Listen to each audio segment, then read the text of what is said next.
Today, I'm going to explain an American science fiction thriller film called The Thaining New World Order. Spoilers ahead. Watch out and take care. It is 2039 and the Earth has become overpopulated, and all nations must annually cut their populations by 5%. The United States implements the rule called Thaining. In the Thaining, the students must attend a standardized test every year. In the test, whoever fails is executed. However, the Thaining scoring system was rigged. The officials manipulated the results to pass whoever they want, usually the children of rich parents.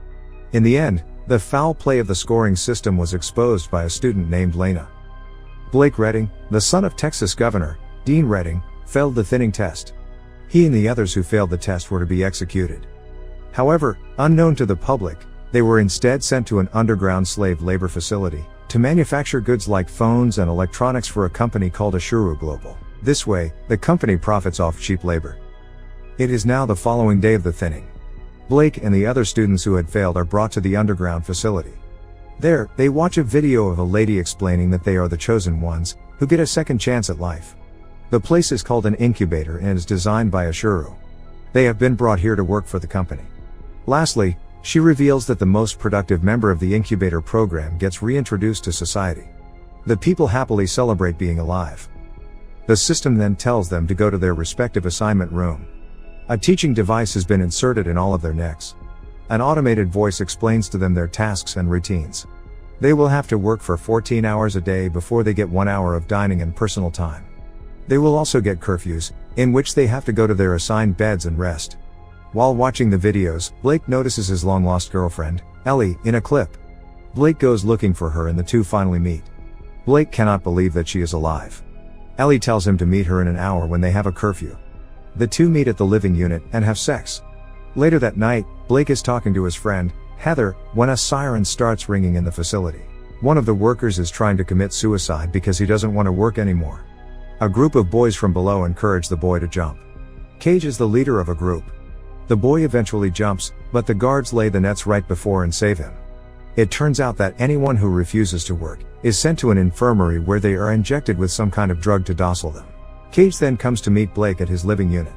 He tells him that Ellie is his girlfriend now, and he should stay away from her. The following day at the cafeteria, Ellie sits alone at a table when Cage approaches and kisses her. Ellie seems uncomfortable the whole time. Heather and Blake watch the event unfold from their table, but cannot do anything. Cage and his team are called the Worthy. They are hand-selected by the incubator to supervise other workers. After the group leaves the table, Blake approaches Ellie. Frightened for his safety, she asks him to go away. Just then, Cage's men approach Blake and tell him to leave Ellie alone. Blake fights the men, but soon, Cage intervenes and overpowers Blake.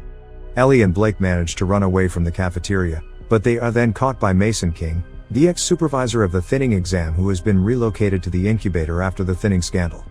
After catching him, Mason twists Blake's leg and breaks it. Back in the town of Texas, everyone is at Blake's memorial service, as Blake is presumed dead by the public after he failed the test. Many reporters try to interview his father, Governor Dean, as he exits the premises. Lena has been on the press's radar after she successfully exposed the foul play of the Thaining scoring system. The reporters try to interview her, but she dismisses them. The Thaining fraud incident has caused a huge dent in Dean's reputation. He managed to blame the foul scoring system on Mason King, the exam supervisor, but the DPC has appointed a private investigator named Agent Joanne Morris to investigate the incident. Agent Joanne visits Lena at her home the following day. However, Lena doesn't provide her with any important information, so Joanne gives Lena her card and leaves. Just then, a man knocks on her door. It is a security guard named Jack, who has come to invite Lena to meet Dean. Later, we see Lena at Dean's. He reveals that he wants her help in his campaign for the presidential election. She strictly denies the job and leaves. On her way, she meets Ashuru Global's CEO, Georgina Preston. Ashuru Global helps Dean financially in his election campaigns, hence Dean and Georgina work together closely. Georgina vaguely tells Lena that she should consider the job for her siblings, Corinne and Joey. She tries bribing her, saying that her siblings don't have to appear for the Thaining test if she works for them, but she still refuses. As Jack drives them back, he goes further than Lena's home. When she points it out, some kind of gas begins to fill the car and makes Lena and her siblings unconscious. Lena wakes up in a deserted construction site, with Jack and a few others standing in front of her. Corinne's elementary school teacher, Miss Cole, is there too. It turns out that Jack and Miss Cole work for an organization called The Fight, which is against the thinning system. If Dean is elected as the president, the thinning will never end, so they need Lena's help to work as their spy. They want her to take the job Dean just provided. Lena agrees. Meanwhile, Lena's best friend, Kellen, gets a job as an intern in the TV news company with a news reporter named Wendy Banks. That day, Kellen is doing his research on the after process of thinning. He realizes that no one handles the dead bodies after execution. At night he goes to Lena's, and asks her to join him at the cemetery. The two go there and dig up Blake's grave, and are surprised to find his coffin empty. Cut to 8 months later. It is 2 weeks until the election date. Dean has been campaigning for the elections, and Lena continues working in his support. She has also been constantly providing Miss Cole with all the information she could gather. That day, they meet at a construction site again. Lena is furious at being made to support Dean Redding's ideas. She accuses them of doing nothing they promised to. Miss Cole calms her down, and tells her that they now know that all the necessary information is in Georgina's computer. They provide her with a device to access her computer. Lena has to now figure out a way to get to Georgina's computer undetected. Meanwhile, Blake and the others have been working in the incubator for the past 8 months too. Blake's leg has still not healed. He limps when he walks. He has not been able to communicate with Ellie either. That night, Cage and his group come into Blake's living area while he is asleep. They gag him and hit his leg repeatedly as he whimpers in pain. The following day, he goes to Dr. Langley's clinic and tells her that he fell in the shower. When he comes back, he tells Heather to inform Ellie to be at Cage's boxing match the next day. Meanwhile, Kellen manages to crack the secret of the labor camps, saying Ashuru Global doesn't have a manufacturing area on their campus, and they have been insourcing military rations from a company called TXPAC, being able to serve food to 100,000 people per year. However, his boss Wendy dismisses him, saying that without a photo or video evidence, they cannot publish the story. When he gets in his car that day, a masked man from the back seat tries to suffocate him. He somehow manages to free himself and flees to Lena's house. He knows that someone from Ashuru is always listening, so he informs Lena of his revelations by writing in a notebook. It is now the day of the election. Lena drops her siblings off at Miss Cole's and leaves for the Ashuru's building, where Dean and his supporters patiently wait for the election results. Sometime later, Lena goes to the restroom, where a security guard escorts her. Meanwhile, at the incubator, Blake is at one of Cage's matches when he presents himself to fight Cage. The whole crowd watching the match goes silent. Blake wants to be the leader of the group if he wins. Cage agrees to the challenge. They then fight. Even though Blake's leg is injured, he overpowers Cage. The crowd starts chanting Blake's name. After an intense fight, Blake wins. Meanwhile, Ellie is in her bed and isn't moving. When the guards come near her, she attacks them, determined to get out of the facility. The guards eventually restrain her and take her to the infirmary for her punishment.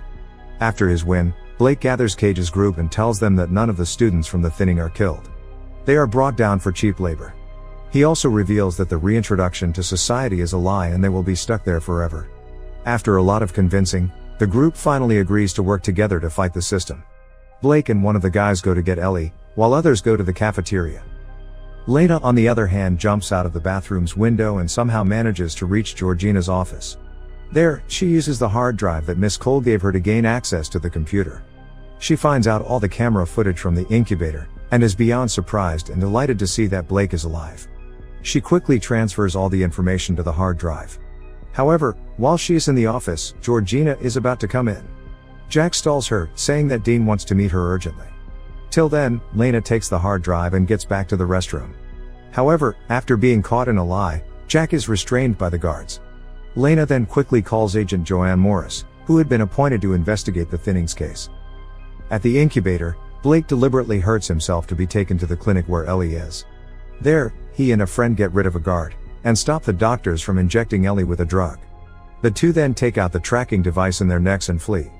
In the cafeteria, Cage and a guy start a fight, as their plan to stall the guards. Soon, all the other workers join, creating chaos. Mason gets to know this and goes to the cafeteria with other guards. He is furious and checks Blake's tracking device to see he is in the clinic. Meanwhile, Lena and Joanne meet at a terrace. Lena gives her the hard drive and tells her everything she knows about Ashuru. But it turns out that Joanne too is corrupt, and works for Ashuru. She then holds Lena at gunpoint. Lena somehow defends herself and manages to run away with the hard drive. She goes to Kellen, who makes a copy of the file to take it to Wendy to broadcast it. Lena stays at his house for her safety.